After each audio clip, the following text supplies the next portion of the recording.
But most of my family is changing. Do you guys, would you rather have green? We already had. Yeah, okay. Okay, perfect. Seth, I'm ready when you are. Okay. What you said? Yes. All right. We have anyone online? No.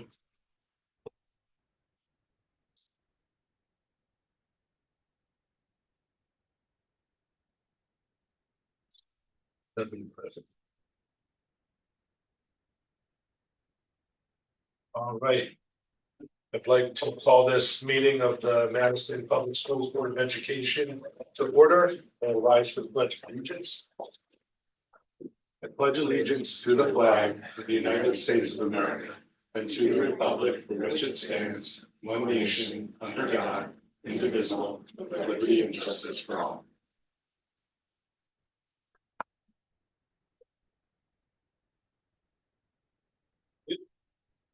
All right, we'll start as usual with our school/community session and public participation. Does not appear we have anyone participating this evening, at least so far. So we'll move on to item 3, our board event student representatives reports. Brooke and Grace.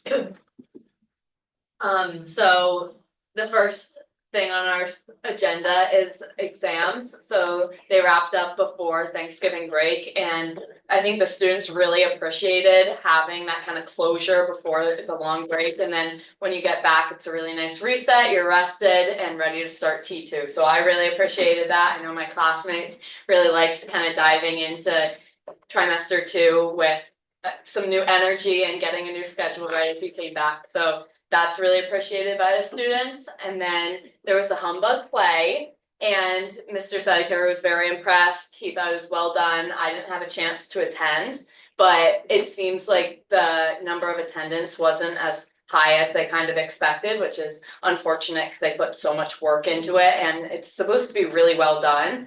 But they're really trying to promote their upcoming play in the spring, which is Little Shops of Horrors. And as class officers, we're also trying to really spread that word because they do deserve all the credit, and it's a lot of time and commitment that they put into it. And then we have the chorus concert on Thursday, which is supposed to be really good. I've heard them practicing during lunch and sounds great to me. And then we have the jazz concert next Wednesday, which is also supposed to be a really impressive performance. Yeah. And then going on to athletics, sadly, our fall season has officially ended this weekend. But it's all right. There are some really great moments. There's some SEC champs. I know swimming was runner-up for states, so it was awesome. So we should be going into the winter season with a positive mindset. And we kind of kicked it off today with the SEC Captain Council, which was a really positive experience, at least for me. This is my first time going. But basically, they grouped you up into sports by all the captains for like my face gymnastics went together, and we talked about ways in which we want to improve leadership throughout the sport, and we want to leave it on a better note. So basically, we're talking about how we want to treat the opponents, how we want to treat the officials, and how we want to respond when fans are not acting the way that they're supposed to be. So we had a lot of brainstorming, and it seemed to be really productive. Everyone seemed on tasks. So I think this is like a super great opportunity for our leaders to and then pass down this information to everyone else. So super great. And then moving forward, this week, I know this is not athletic based, but next week we are getting into the holiday spirit, and we are having a spirit week, which is going to be, they tried to make it as easy as possible, trying to like make this themes kind of so everyone can participate. Because in the past, when we had some more specific themes, there wasn't as much student participation. So we're hoping that everyone gets into the spirit. And then on Friday is the big day before break. In the morning, they're having the marching band is going to be playing holiday music for the wake-up call, which is the first time that's ever happened, which is going to be super fun. And then throughout the day, they're going to be having some Christmas cookie decorating in the CAF. And so all the lunchrooms will have an opportunity to do that. And we'll end off the day with a pep rally, which is so fun always. And it's really to celebrate the blue ribbon recognition, but we're not going to be really focusing on that. This is going to be like a little tiny blurb, just like telling everyone that's why it's happening, but they want to really get everyone excited and get everyone on a good, happy note before the end of the year. So we have a really fun week next week. So we'll see. Thank you very much. Any questions? No? Thank you very much. Thank you. Thanks. Happy Excited. holidays. Thank you. Thank you. Enjoy the break. Okay, superintendent's report. I'll take that. Thank you. Thanks. Oh, awesome. I'll be enjoying that. Bye, girls. Bye. So as we've shared a few times with the board, we in all good intentions put out a 2 years of calendar. You know, to get ahead of the reorg. Our main reason for doing so was to have as long a summer as possible this coming up summer. And to allow, you know, for allowing staff and facilities to get ready for the reorg. But when the local area calendar started coming out, so Learn puts out a recommended calendar, and then the districts around us pretty much adopt that as is. There's not much difference from that for lots of reasons. And I know I've shared those before. And we would like to stay with the same break that the Learn area does. So from Guilford all the way through, you know, basically to Rhode Island, and then above us. So, you know, pretty much where all our employees come from, as well as most of the teams where we'd be competing against spring sports when they come around and things like that. So we would like to move the April break that we originally had shared. We did take it off the calendar and inform the board of that because we expected some you know, people to potentially be planning their lives around that. So we didn't want them to do that. We haven't had anybody contact the office looking for when our break is in April 2026. So what we are proposing, which is what everybody that went with, is April 13th through the 17th for our April break. And then there's one other move that I'm recommending that the board has not heard about, but it doesn't impact students. It just impacts staff. We traditionally have had staff have a professional development day on a holiday in October, on October 13th in 2025. And so what I'm proposing to do is put that as a day in August, mainly to allow staff to get ready for the reorg, get their classrooms in order, unpack their boxes. We talked about that at facilities. I know facilities is going to talk about that. We have a pretty complicated move going on.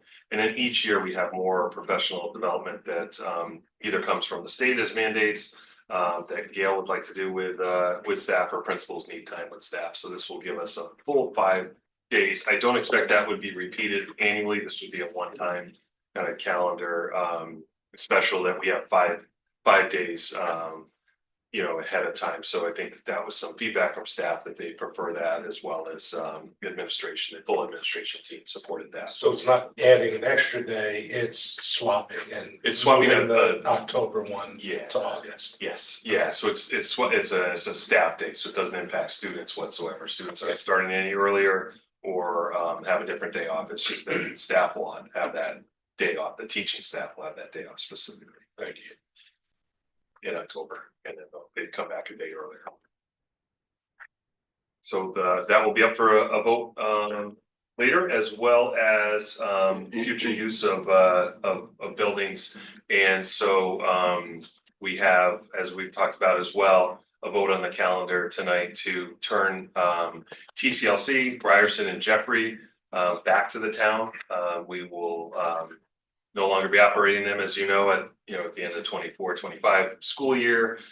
We would look to maintain the buildings as still school buildings until January 1st of 2026. So we would take 6 months of that. I have that in the budget that will be proposed, later or in January. The budget that I'll propose to the board, the administration's budget, will have 6 months of maintenance. So I've had several conversations with the town staff on this, and we will be in and out of those buildings, I predict, for those 6 months, kind of finalizing moves, getting materials that we still need. Our first obligation will be to get the school year started, and then, the disposal of items we don't need, all those things will take place, in that fall time frame and beyond. But, we thought that was a good place to put that break, and at that point, we would turn those buildings over to the town. So the Ryerson will stay intact? Ryerson would stay intact till January 1st for us, and then we would hand it over to the town. Property, it will stay intact, it will not be imploded. It will not be. So Demolished. That's a town, that's a, Oh. yeah, so that's a town decision. We never get to make those decisions. Okay. Our only 'Cause obligation I is to guess turn I it was back. always Yes. under the impression that that was part, that Ryerson, not the other two schools, but Correct. that was part of the original. Yes, and that will still happen, is my understanding, but that's a town decision, like the board has no determination of that. There is funding still available for that, I believe, on the project, yeah, but it's a town decision. And I think we're all on the same page on that, you know, in terms of the board and the town leaders. Yeah. And then I know last time you had we had Adam Levitas come forward and present a proposal. We have a vote on that later on the agenda tonight, but we have Adam with us to answer any questions. Hi, Adam. Welcome, thank you. Good evening, everyone. So as Dr. Cook mentioned, I'll be pretty brief here. The two items up for consideration this evening are the phase 3 and phase 4 package approvals for the new Neck River Elementary. Package 3 is the furniture and AVIT equipment, and within there are some of the maintenance equipment items.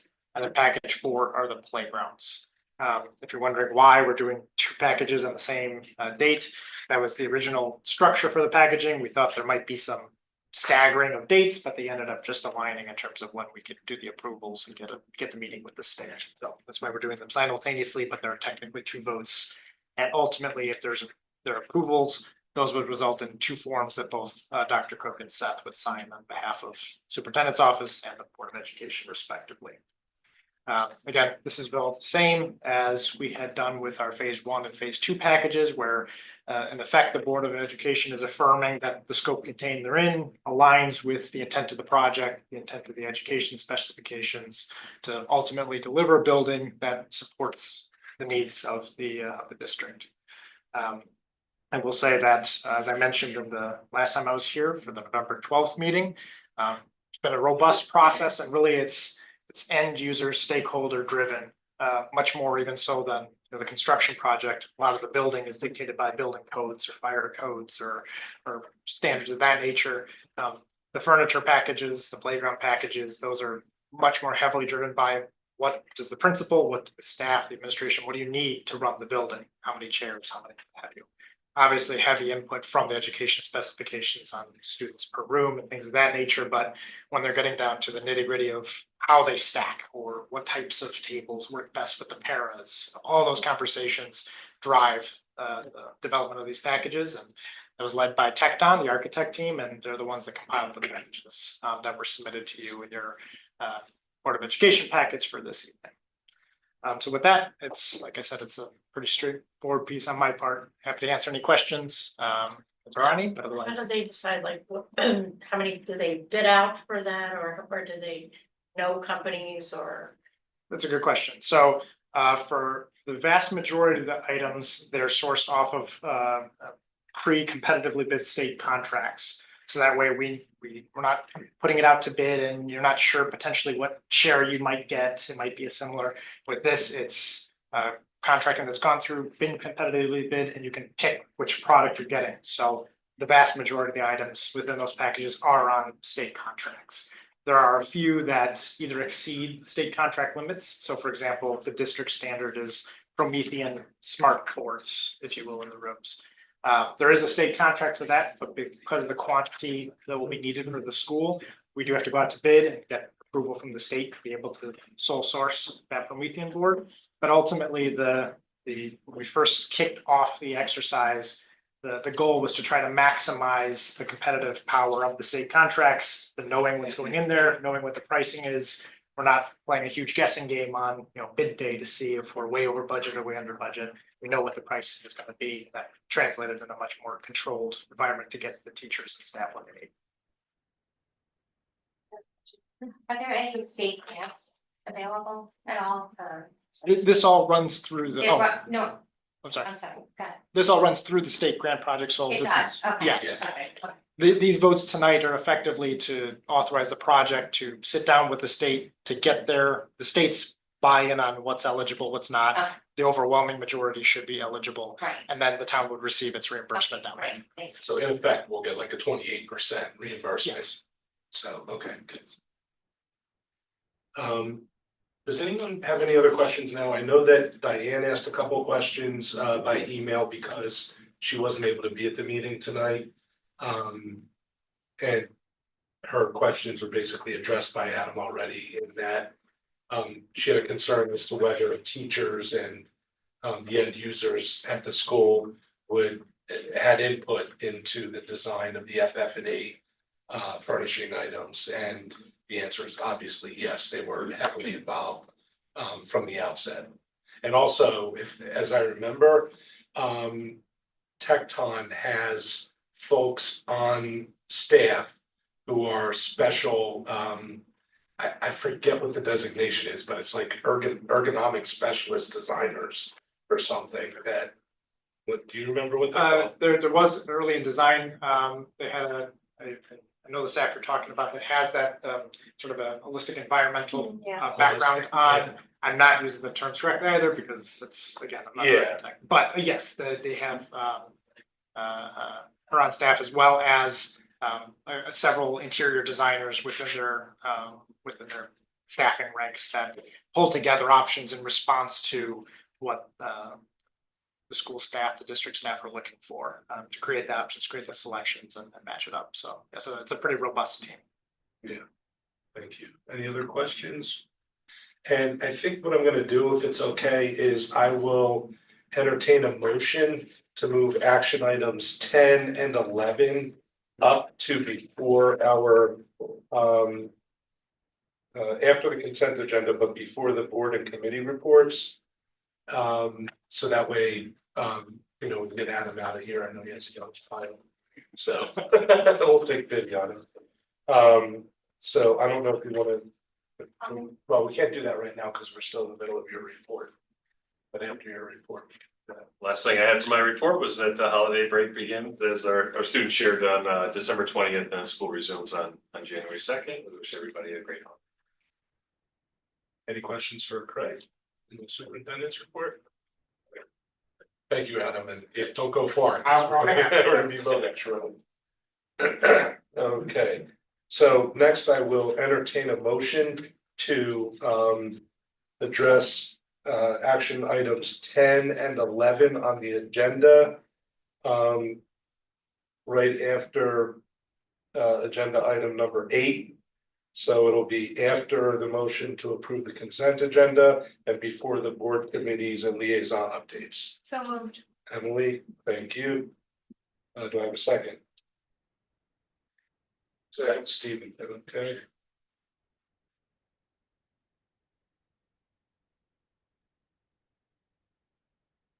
Those 10 and 11 here. All right, any discussion on that motion? Seeing none, I'll call the vote. All in favor of moving items 10 and 11 to before item number 9, say aye. Aye. All opposed, nay. Any abstentions? Okay, so that passes 7-0, so we will get to those and let Adam leave a little bit early. So thank you. Next item is board members' comments. Do we have any board member comments? Comments? Employees? All right, not surprisingly, I have a couple. Just very quickly, the National Blue Ribbon School celebration at the high school occurred today for faculty and staff. Several of us attended, which was appreciated by those in attendance. I spoke briefly on behalf of the board. That was well received, and it's just, again, it is so special what is going on district-wide right now. And that culminating in our upper building, the high school, receiving this amazing rare award. It's good work that we're doing. We were thanked for our work and our contribution on several occasions. And we just greatly appreciate all that the staff and faculty and administrators at Daniel Hand High School do. And quite honestly, it's the students as well. They stay focused, they stay on task, and they accept our curriculum very well. So it's just, it's a well-oiled machine. And it's nice to just have any involvement at all adjacent to that. I'm gonna make a shameless plug once again that as many board members attend as can, the CABE Area 8 Legislative Breakfast. It's gonna be in Westbrook again at Westbrook High School at 9 a.m. on December 19th. So we can arrange carpooling if anybody wants, but it would be great if we could have a good showing to that. And that's it. Thank you. So unless any other board members have developed comments they want to give, no? Okay. Yes, go ahead, Steve. At today's Blue Ribbon activity, it was particularly nice to see us so well appreciated by the State Department of Ed representative that spoke to our curriculum development. Yes, indeed. Sorry, I couldn't help myself. The irony is not lost on anybody. So, thank you very much. Next is audience response to information presented. Do we have any audience in the peanut gallery? No, okay. Moving on to item 7, the consent agenda. I will take a motion to approve the consent agenda. So, Stephen, seconded by Galen, thank you. Any discussion on the consent agenda?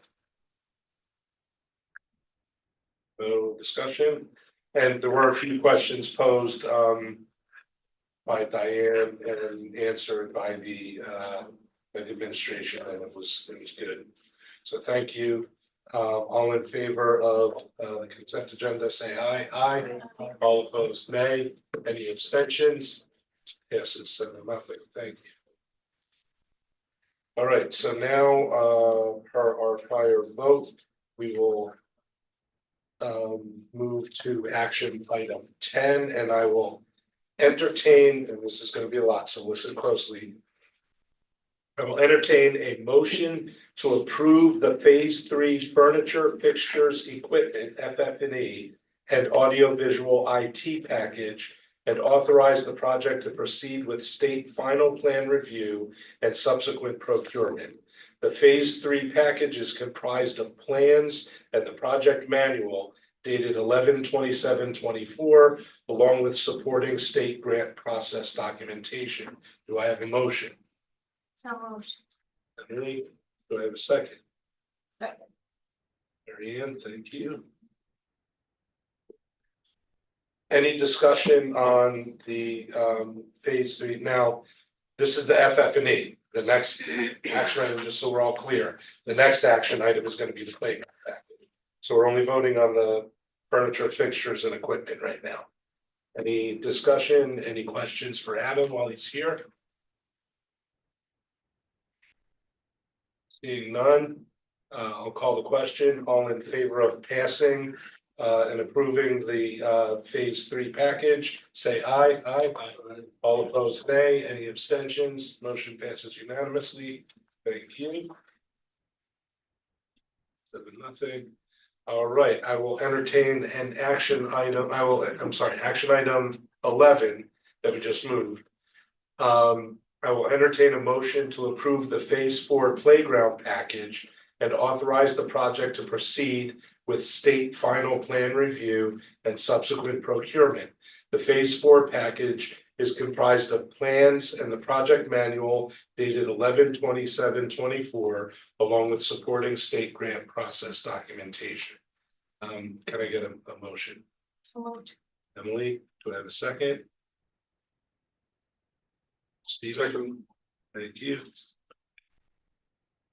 All right, and just to be clear, and on the last one as well, all this information was available to us by link before this meeting, so I'm assuming everybody had an opportunity to review it.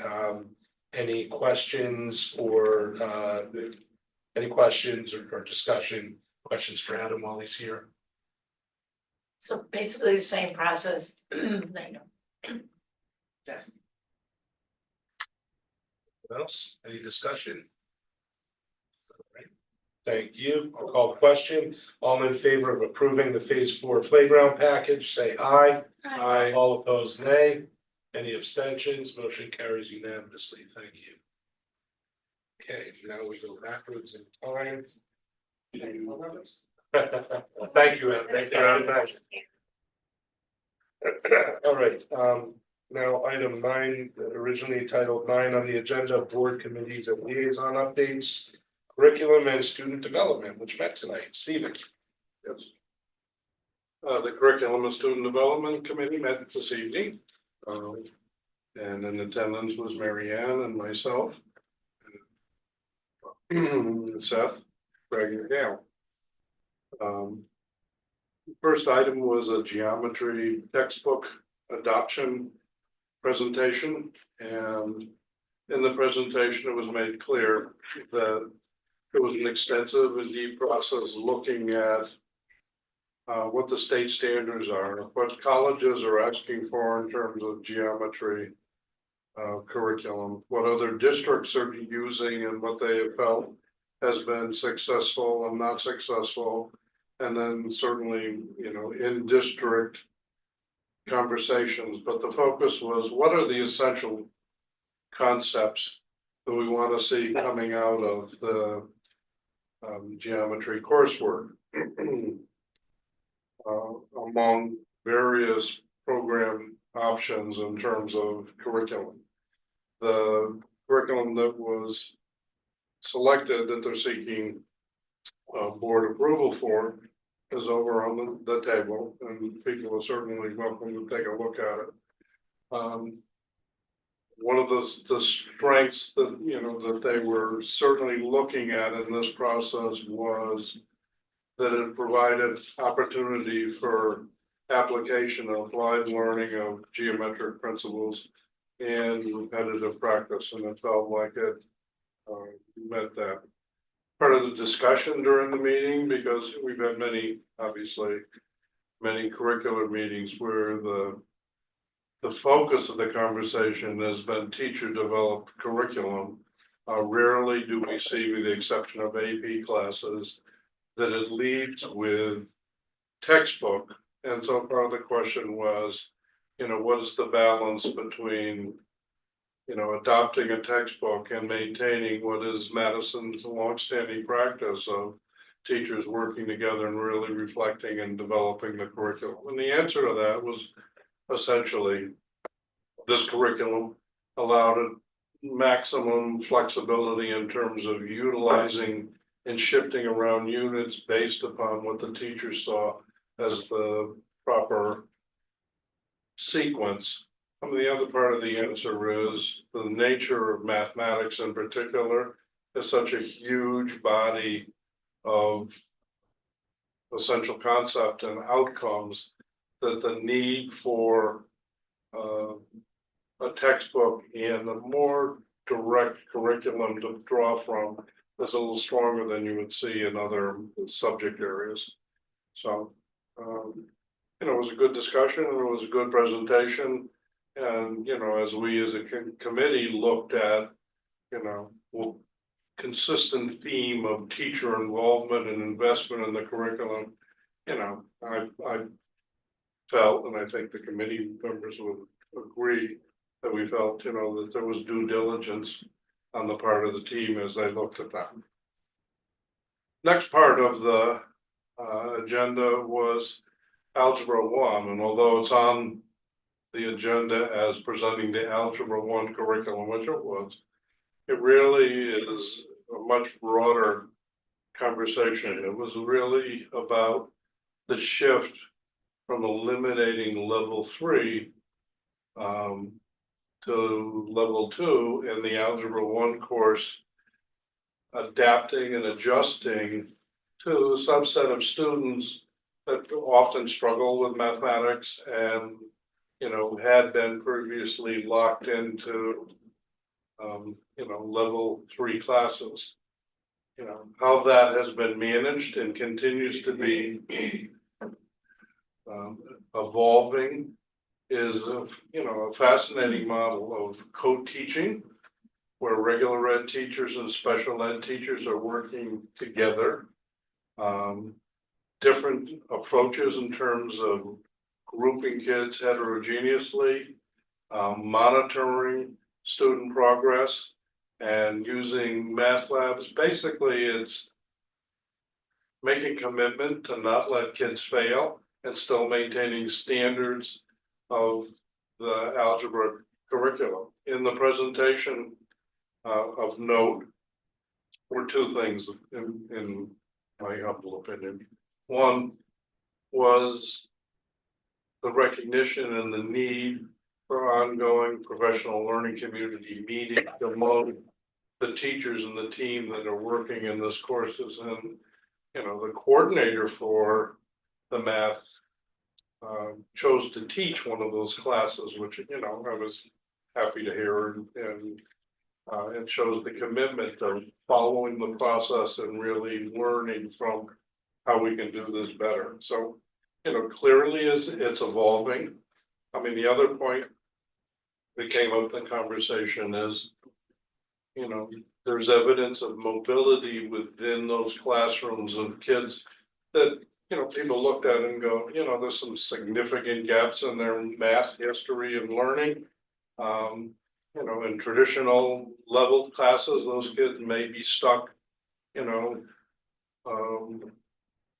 with perhaps, you know, less expectation. And, you know, the teachers are discovering with this change format and support, kids that they thought would probably be stuck for a while have really risen and, you know, and done very well and moved into, you know, higher performance, which is exactly what the initial idea for changing this was about. So yes, it was about Algebra 1, but yes, it really was about changing up a model and looking at other ways and better ways for reaching kids that may struggle, which, you know, I'm sure all of the board members fully appreciates because we've talked about these things so many times. The third part in terms of curriculum updates was an art update. That was a relatively short presentation, and, you know, it was about the kids pursuing their art on some of the programs like Instagram and TikTok, and how that generates excitement, and how, I mean, some of the work that you see behind us, you know, generating posters and, you know, utilizing, you know, some of the vehicles that exist today to be able to produce artwork. There was some discussion, and I'll say quite frankly, was, you know, I raised the issue of, you know, it's a challenge for this district, in my opinion, and for this board to look at the arts in the relation to how the world is changing really rapidly. So, you know, at one point in time, we would all readily accept that, yeah, you know, an art program that teaches kids how to paint and work with clay and learn how to draw and learn those skills are just fundamental to an art program. And quite frankly, you know, probably should be and continue to be, but that's another discussion. You know, the question of what do we want art to be, you know, visual arts, applied arts, music, and so forth, in a world where you can create extremely good art in a matter of seconds, minutes, you know, through AI. You know, the idea that artistic expression and being able to express things that are important and come from, you know, is part of a human capacity. So, you know, where we used to look at art and go, well, you know, there's careers in art. You can become a painter or a graphic artist or whatever. All of those things are changing, and they're changing really rapidly. And, you know, it's going to behoove this board and, you know, this district to take a step back and try and get a sense of, so what are the essential elements, and fundamentally, do we want art to be as part of our young people's education. So, the last part, I mean, it was an interesting meeting on every level, really. Was a presentation by Gail that basically said, you know, they did the presentation at the NEASC conference. And to Gail's surprise, you know, it was a larger audience than she expected, and it was a significant international audience. And the result of that over the last couple of months has been a marked increase in inquiries, visits to our website and inquiries to this district in terms of how do we do what we do, and particularly in relation to profiles of a graduate. You know, and Gail was sharing, you know, it's part of the conference, she had asked, you know, so how many people, you know, how many districts have been working on profiles of a graduate for over 5 years, which we have. And that was a very small number. And then how many, like 3 years? And then how many 2 years, which was the bulk. Yeah. You know, so, I mean, it's exciting to me because it's in a world where lots of what happens in schools is packages and bought. They're asking the right questions, they're right, you know, and they're coming to the right place. They're asking this district, so how do you incorporate profiles of a graduate? And that's not something you buy. I mean, that is a process, you know, that unfolds that has great potential for schools if they adopt it. So, you know, I found that interesting and exciting, and you know, you must have done a great job at that conference that they looked at it and said, these are the people that we need to talk to. So, anyway, so that was basically it. Anybody has any questions? No, there was no public comment, and we adjourned at 6:25. Thank you, Stephen. Any questions for Steve? Sounds like a good one. Yeah. Absolutely. Thank you, Steve. Okay, Facilities Committee. I know you met this evening as well. Emily. Yes, the facilities committee met this evening at 6:30. Peter gave us a whole bunch of updates on the many things happening in the district. Started with the Green Hill and Mungertown sidewalk project. Just how it is scheduled to work is that we pay for the design, and then the next step goes to the town to do a traffic study and pay for the construction. So we have extended, as you all may recall, our support for the sidewalk project, and it's moving forward with the town. Over at Brown School, they're plugging ahead with playground work, the pre-K room conversion. We talked about that after our last tour. There's going to be some work over April break, and he also mentioned interior and exterior signage and wayfaring. All the exterior signage for the schools, Brown, Polson, Neck River, will be matching and will look very nice. We look forward to that. Over at Hand, the baseball and softball field turfs will be replaced. We're in the design process for that. One of the rooftop units at the high school failed today. So as he said, the new ones can't come soon enough.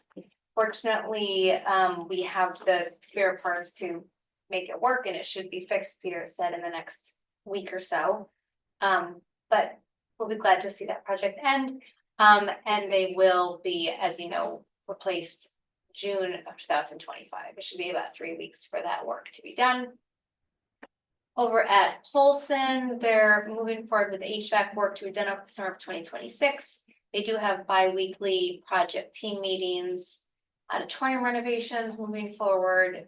All the things are happening over there. Neck River, he did mention they have a new plan for the courtyard plantings. Apparently at one point they had, did he say 500? Yes. Yeah. 500 plants that they're gonna put in there, but they brought that down to more like 150. Much hardier plants, more low maintenance plants and planting. So that's good. And then we talked about district moving plans for this coming summer. They're having coordination meetings, they have a moving company that has, I think we have like 4,000 boxes. And each teacher gets an allotment of boxes, around 40, 50 boxes. He said if the teacher is moving, they pack their own belongings, not their own personal belongings, but like their school, there's, books and all that for the school, the classroom. And then the moving company moves those boxes and the bigger items. It's gonna be quite a process. He said the goal is for things to only move once, because if you think about, there might, things from Jeffrey might go to Nick River or might go to Brown, but then things from Brown might go somewhere else, but then the goal is to then use Ryerson and Jeffrey as holding places for that furniture. And then once we sort of see what we need and offer it to other schools or nonprofits or organizations, or maybe the town, to get through as much as we can. We talked about how there's so much that Peter and his team is keeping track of, and then as Craig pointed out, and also the day-to-day work of a facilities director managing the building, the custodians and the maintenance. So he seems to be keeping track of all of it. There was no public comment and we adjourned at about 7 o'clock. The only thing that I would add is that, just for everyone's, knowledge, the estimated cost of the sidewalk projects is when it's all said and done, is estimated to come in between 1.5 million and $3 million, of which everything except for the planning dollars will be covered through grant money. So, the board has expressed an interest in having the project go forward. It's not really gonna cost the town much at all to ensure the safety of our students. Any questions for Emily? I just have a question. Go ahead. The board is responsible for what portion of that project? Just Zero. well, the planning. Well, and the plan, design some of the work. planning. Yeah, that was already done, but that was it. Okay, and how much was that? He said it was not very much. I can look back. He didn't say the price, the cost today. No, I don't think he did. He didn't. We can get that for you. We already paid for that? It's already been a lot. It's been a lot of. Yeah. He didn't say, he said it was not very much, but we get that. Yeah. And then the town would maintain, do maintenance on sidewalks thereafter, like snow shoveling, or how does that work? No. The residents. That's right. And it has been a source of contention by some of the abutting property owners who are concerned about taking on liability.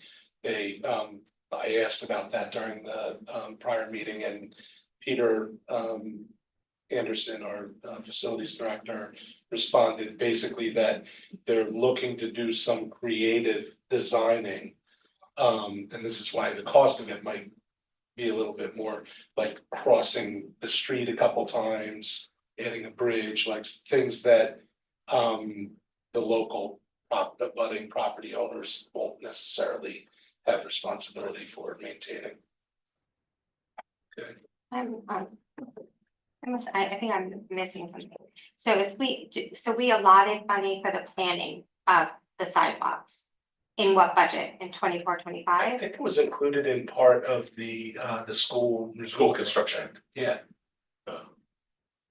Schools renewal. But we had never allowed for the sidewalk because. Yeah, because that wasn't gonna be our responsibility, it was Right. gonna be under the grant. So right, so the town doesn't pay anything. I think if I'm correct, and I believe this grant is paid in advance as opposed to a reimbursement grant. So the town would not, in fact, have to lay out anything other than the planning costs, which we hire a planning company. But we as the Board of Ed have paid for the planning costs, correct? No, we've only paid for a portion of it. It's been a Okay. split project. Perfect, that's what I was. Yeah, we've only paid for, I think, the smaller portion of it, and any further planning, it's already been Paid for the detached. design. So that any further design planning will be done on the town's dollar and not on ours. Thank you. Thank you, Christine. All right, any other questions? Seeing none, thank you very much, Emily. Finance Committee, Galen. Thank you, Seth. We have not met. Our next committee meeting is a week from now on the 17th. Thank you. Personnel Committee, Maureen. The Personnel Committee has not met. Okay. Policy Committee, Diane is unable to be with us this evening, she's traveling, but Galen, I believe. So fill in, thank you. Right, so we have not met, most of the policies in your packet are up for, to waive the second reading and to rescind, because in virtually every case, they are either outdated, not mandatory, or better placed, in places like job descriptions. And so this encompasses the usual dozen or so. You want me to read them now, Seth, or do you want to wait for the motion? No, I'll just read them during the motion. All right, thank you. Okay, any questions? Seeing none, thank you, Galen, for filling in on that. And finally, Learn Liaison, Mary Ann. They're meeting this Thursday and I will be able to. Thank you. Okay. All right, so we already dispatched with action item 10 and action item 11. Skipping down to action item 12. I need a motion to approve returning the Jeffrey Elementary, Ryerson Elementary, and Town Campus Learning Center buildings to the town of Madison effective January 1st, 2026. That was discussed during the superintendent's report, and also this has been discussed several times over the last few months of our meetings. Can I get a motion? Motion. Okay, Christine, thank you. Can I get a second? Thanks, Marie. All right, any discussion? I guess the only discussion or the only concern or question I have is what is gonna happen, what is the town gonna do with those buildings? Yeah, And we already that's- have one building that. That's outside of our I understand. authority, however, what we. In coordinating with the town to make sure we get them the buildings as soon as they requested them. It gives them maximum flexibility to be able to determine.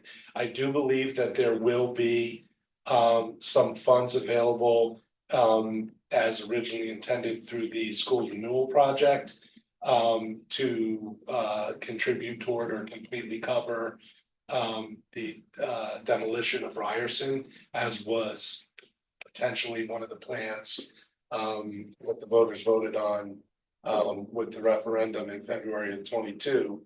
But other than that, my understanding is there's not any firm no firm ideas yet for how Jeffrey or TCLC will be used. TCLC is a collection of temporary structures. So I would imagine, chances are they'll probably just demolish that and carry those away and build, have another town property there. In fairness to the town, they can't do anything until we give the keys back. Right, so even with this vote, the board could change its mind and say, we wanna hold on to a building down the road, so they really can't plan until we give them. Onto it, but I mean, Yeah. we do live in this town and we Yeah. do have. Right, but then what I'm just trying to clarify in terms of the town's sake, because the board could have hold on to the buildings. Yeah. So they can't really do anything until we actually Oh, get the no, I keys do back. understand. And we can't demolish a building, we can't, so they have to. I guess I'm So just. I think that there's been as good of advanced planning in terms of the fate of these three buildings as there could be. Because one of them is portables that Seth shared, put together, that would most likely be just it was a temporary solution 20 years ago. That still is a place to get today, and so I think that has a relatively easy solution to it.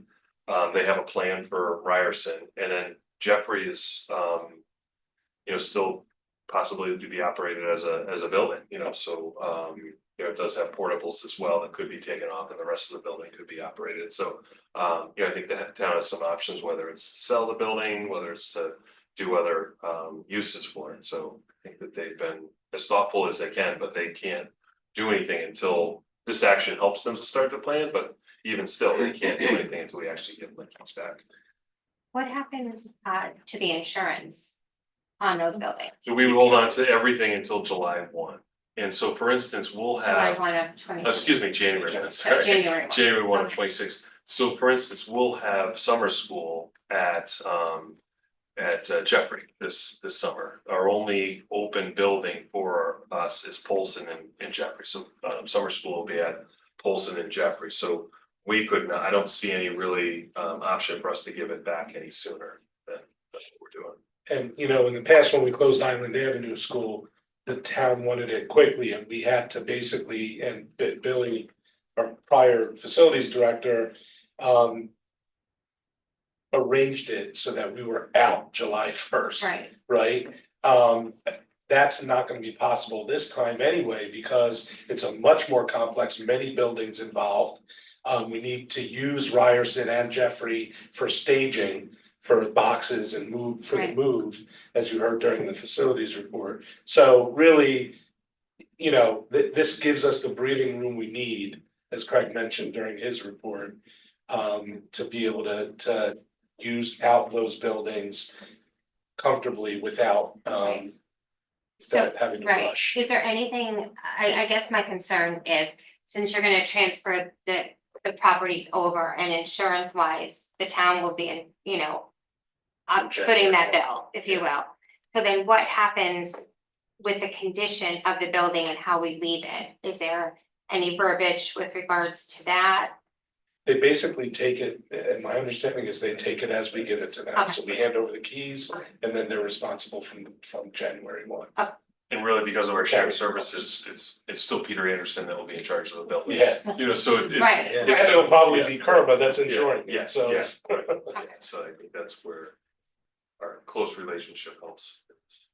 In a case in particular. Good questions, though. Any other questions? Discussion? Okay, I'll call the question. All in favor of approving the return of Jeffrey Elementary, Ryerson Elementary, and Town Campus Learning Center buildings to the town of Madison, effective January 1st, 2026. Raise your hand now, aye. Aye. All opposed, nay. Any abstentions? Seeing none, 7-0. Okay, thank you. Motion passes. Action item 13, I need a motion to approve the revised 2025-2026 calendar. So moved. Lee, can I get a second? Second. Stephen, thank you. Discussion. Questions for Craig on that? Seeing none, all in favor, aye. All opposed, nay. Any abstentions? One abstention, thank you.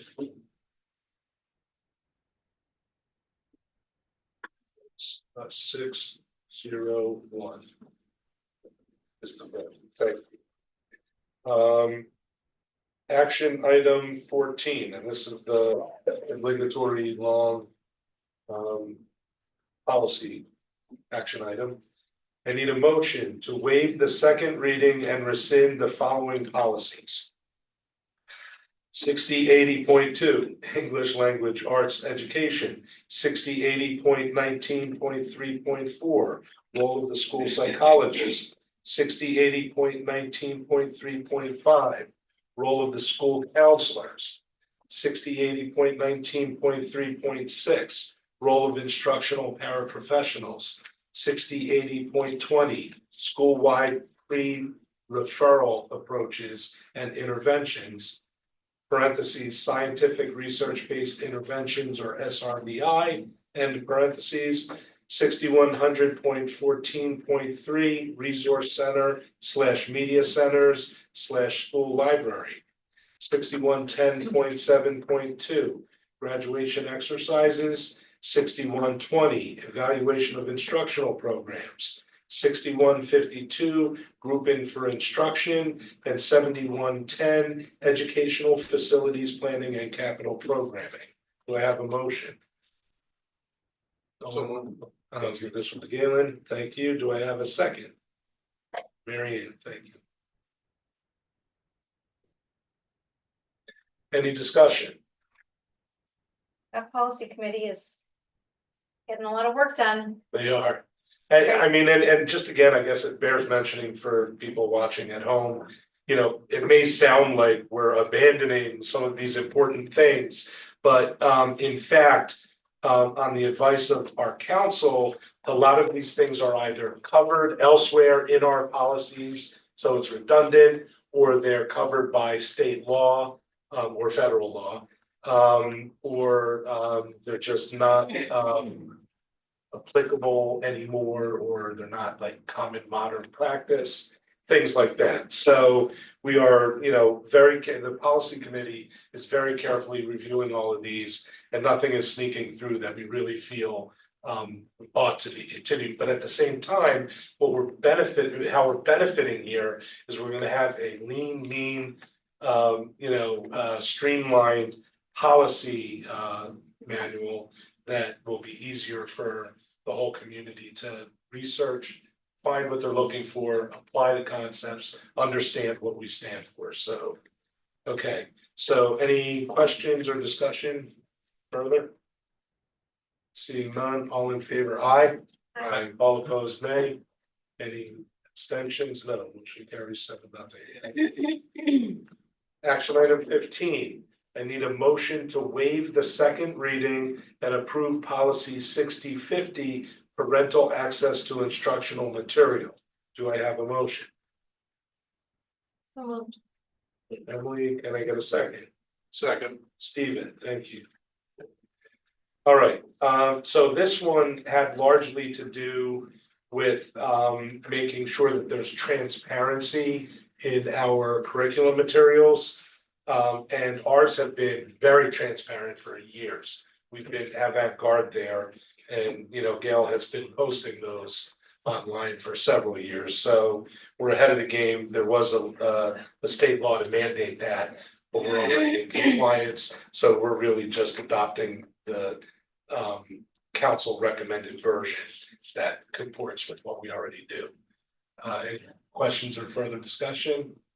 Seeing none, all in favor, aye. Aye. All opposed, nay. Any abstentions? Thank you very much. Motion carries 7-0. Action item 16. I need a motion to approve the minutes of the November 26th, 2024 Board of Education meeting. Emily, thank you. Can I get a second? Somebody, anybody. Second. All right, Gail. Thanks for being so brave. Okay, vote on the minutes. Or any recommended requested edits or anything? Questions, discussion? All in favor, aye. All opposed, nay. Any abstentions? I wasn't. We have one abstention. Okay, so that'll be 6-0-1. Motion carries. Any future agenda items? I can ask 7 more times to see if we can get the meeting past 8:30 if you would. No, just kidding. I'll take a motion for adjournment by Maureen. Can I get a second? Here. Mary Ann. Thank you. Any further discussion, questions? Seeing none, all in favor of adjourning, aye. Opposed, nay. Any abstentions? Who always votes first? Meeting adjourns at 8:28. There you go. That was really nice.